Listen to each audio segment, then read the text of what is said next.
Welcome to my father's show, ColdLaser.tv. Okay. Hi there, welcome to episode number 21 of ColdLaser.tv. My name is Dr. Todd Austin from Austin Family Chiropractic in Verdun, Illinois. And today's episode, I'm going to address a question from one of my Facebook friends, and her name is Christina, and she lives in the state of Oklahoma.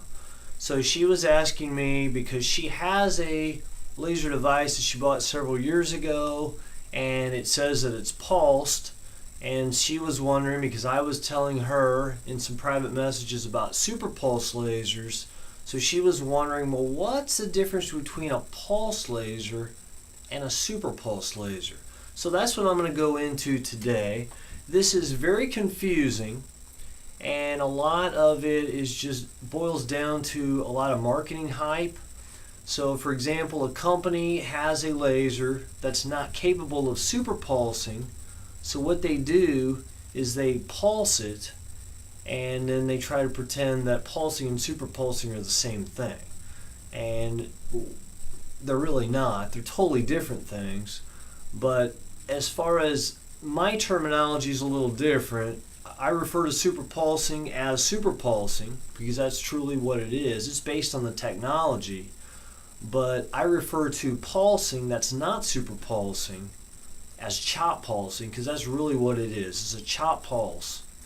So if we just use that adjective to define it, it makes more sense to most people. But obviously, if I was a manufacturer trying to sell you a laser, I'm going to try to make it confusing if all I have is a pulse laser, and I'm not going to throw the word chop in there to make it easy for you to differentiate. So when it comes to different laser diodes, and I'll go into this deeper in another video, in a future episode, about breaking down the different types of diodes. We really have 4 of those in what we would call cold laser therapy. But visible red light is going to be in the 600 wavelength, so anywhere from 600, low 600s to high 600s in the nanometers or wavelength. We have 2 different types of diodes there, the HeNes and the InGaAIP diodes. That stands for helium neon or indium gallium aluminum phosphide. So those are going to be your visible red lasers. That's going to give me the best example of how to show you what a chop pulse is. So these laser diodes are only capable of being a constant laser, but if it's a constant laser, what we can do is we can chop the pulse to make it sound more impressive and therefore give it a selling point for someone who doesn't really know much about lasers. So I'm going to fall back on my trusty little $30 at-home laser therapy device that we sell our patients here at Austin Family Chiropractic in Verdun, Illinois. And so this is a constant laser. You can see that on the wall behind me.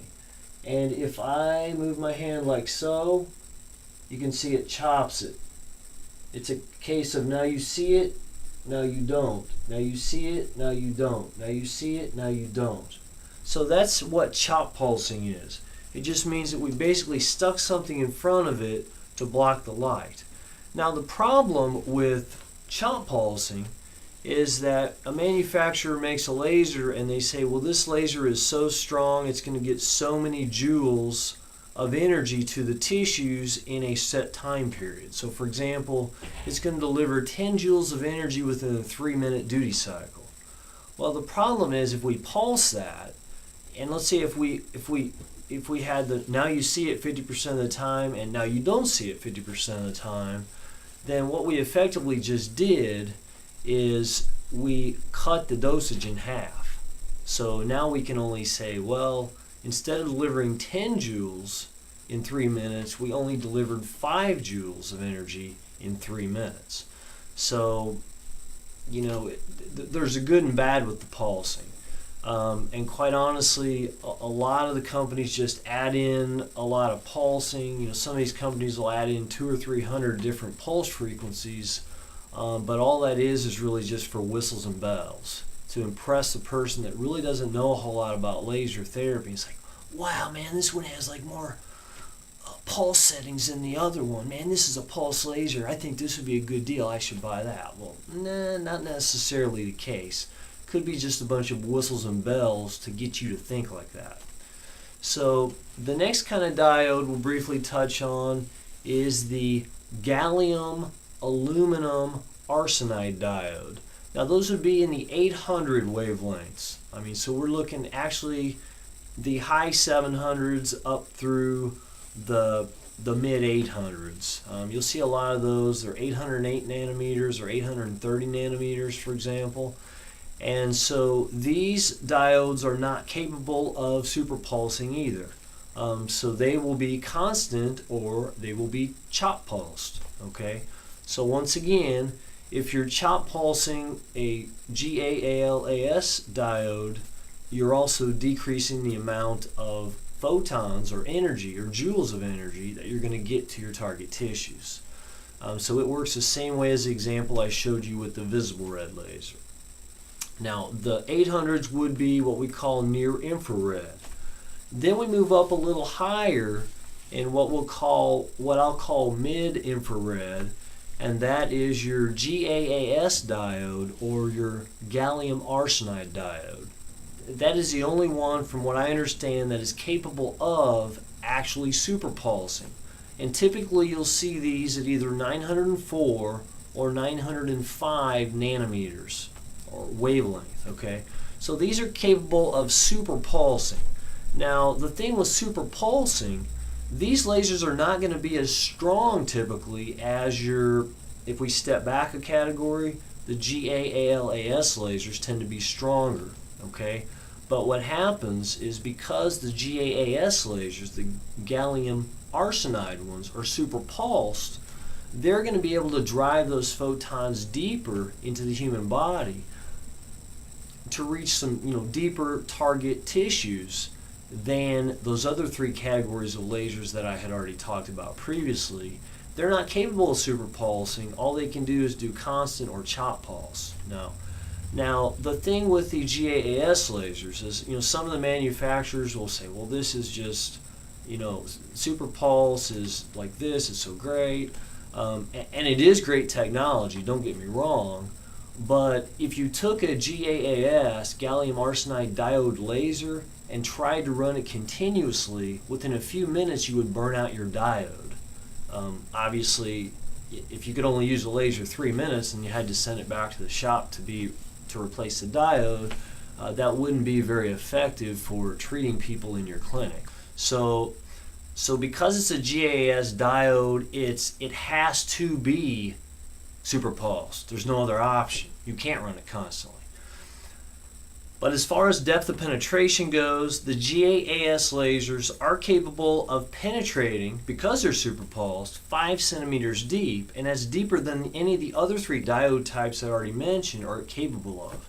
They're not capable of getting anywhere close to that depth of penetration. The back up a category and you get 3 centimeters if it's strong enough with the GaALAS diode.